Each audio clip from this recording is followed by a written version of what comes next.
Ladies and gentlemen, the American jury and Bulldog Nation, if you follow me on social media, you notice that I put every day a Shakespeare quote up. And the reason why is because I love Shakespeare and I like sharing it with you because many of you may not read Shakespeare, but I know many of you probably enjoy those little pithy quotes that I use. My favorite quote comes from Julius Caesar, and it's Cato talking to Brutus.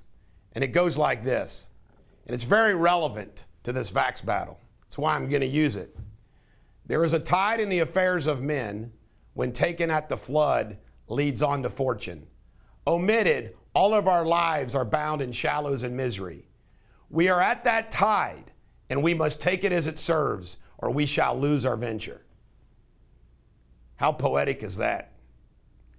Ladies and gentlemen, the American jury and Bulldog Nation, this vax issue and this vax battle has a tide behind it, and we must strike now together.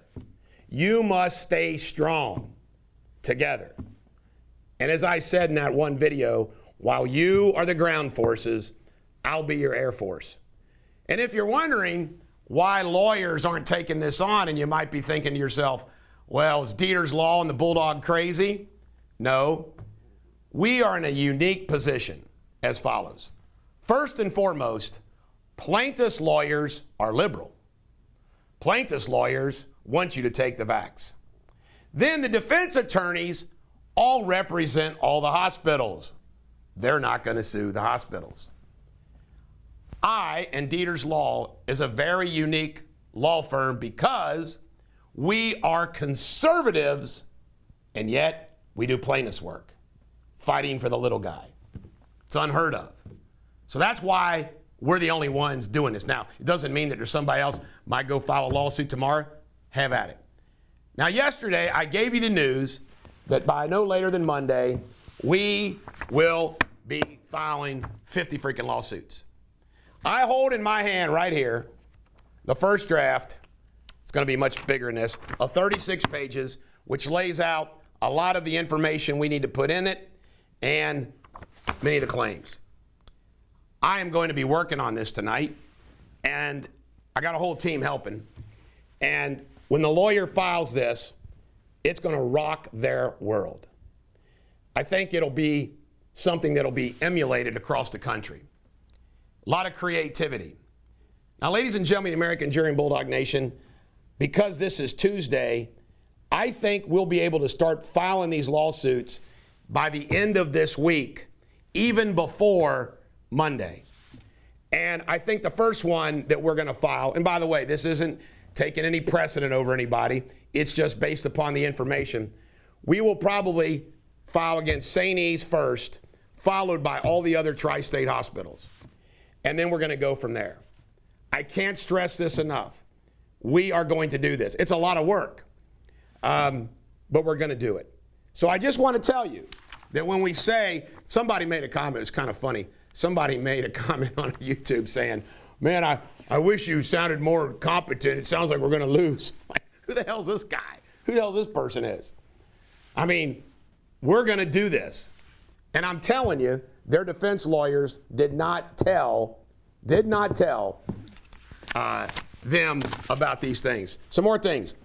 We have a tri-state, local, Cincinnati qualified expert that will be signing a massive affidavit in support of what we're doing.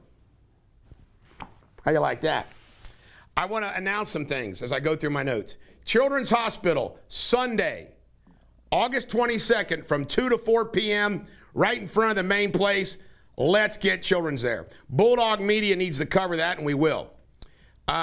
This House Bill 238 that Jennifer Gross is sponsoring, I want to give it all the support I can. She actually wanted me to come testify, which I don't think I can make it. I got too much going on.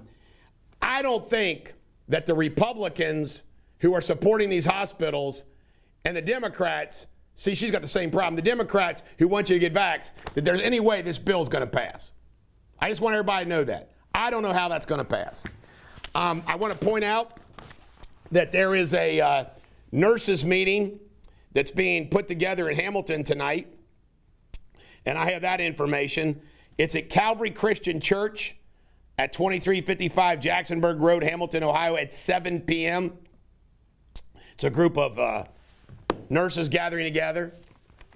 All you nurses and all you healthcare workers, the lawsuit's coming and it's on the way. You know, I was thinking about this. You know, this was just announced mandatory the Friday a week. So it's been 10 days. And to do something like this and gather up all the information, I mean, we're doing this unbelievably.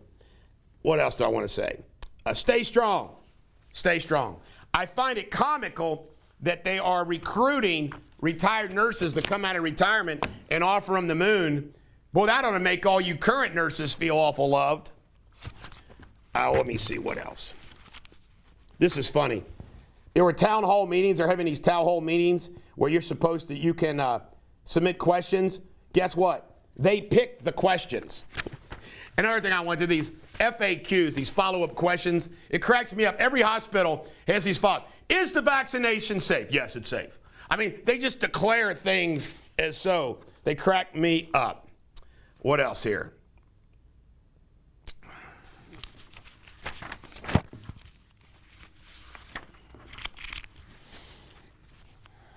We got so much good stuff.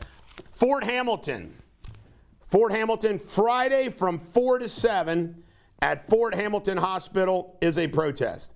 Friday, 4 to 7, Fort Hamilton Hospital. And I'm going to say this now, I'm going to say it again. The United States government, the state governments, pharma, and these hospitals and their corporate ownerships have engaged in criminal activity. Criminal activity. We're going to blow the stack off of it. By the way, you say, well, Bulldog, how do you know that? Are you kidding me? 6,000 emails of what's being reported us by the people inside these hospitals? You want to attack me? Guess what, folks? Our information is coming from inside the hospitals. Inside the hospitals. I want to support a mask rally at 9 a.m. Too late today. Short notice. 9 a.m. there was a rally at Lakota. Here's something. August 28th, Kentucky Freedom Rally at 1 p.m. in Frankfort. Here's a great, I'm going to paraphrase this. This is funny. An email from somebody. A nurse I work with at a hospital has a daughter at home who had COVID. She called, was coming to work, see what she do. They said, go ahead and report work. No test, no temp. Bethesda North, tomorrow, Wednesday at 5 p.m., there is a rally. Bethesda North, 5 p.m., there is a rally. What they're doing in manipulating these, it's just off the charts what they're doing. Off the charts what they're doing, manipulating. I got this off Facebook, social media. A lot of people are reporting that this ivermectin, Ivermectin, there's people taking this, and it's unbelievable how great it is, the treatment. Dayton, this is Dayton Children's Hospital. Dayton Children's Hospital, Thursday, August 19th at 10 a.m. Last but not least, I got to read this email. Somebody who's an RN at Baylor Hospital in Dallas, there are 83 kids between ages 14 and 19 with myocarditis from the vax in the last 2 weeks. She said the doctors were shocked. 2 other hospitals in Texas had a total of 162 kids. How they are trying to force children to get vaccination is incredible. Ladies and gentlemen, the American Jury and Bulldog Nation, the Air Force is going to start dropping bombs very soon. Hang in there. This is the Bulldog. Every dog has their day. Have a great day.